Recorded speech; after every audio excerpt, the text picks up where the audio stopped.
నమస్తే అండి. నా పేరు మెంటర్ శ్రీనివాసు. నేను చెప్పేది చేసేది నిజమండి. ప్రపంచంలో కానీ సమాజంలో కానీ ఎవరైనా మనం గౌరవించదగ్గ మనిషి, పూజించదగ్గ మనిషి ఉంటే వాళ్ళు ఒకరండి, గురువు.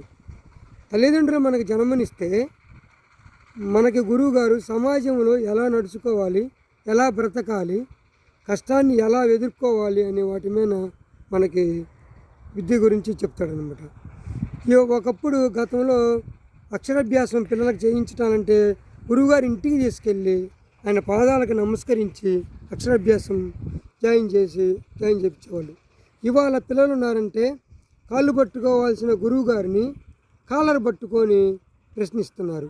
ఇవాళ గురువుగారి మీద దాడులు కానివ్వండి, అతన్ని చంపివేయటం కానీ, ఇవాళ ఉన్న విద్యార్థుల క్రమశిక్షణ లోపం చాలా ఉంది. ఆ తప్పు పిల్లలది కాదు, ఇంటిలో ఉన్న తల్లిదండ్రులది.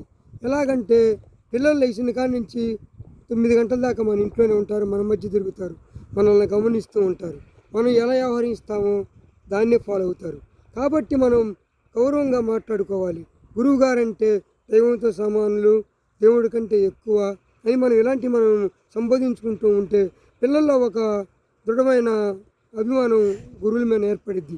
వాళ్ళని మాటలు అనటానికి కూడా వాళ్ళకి మనసు రాదు.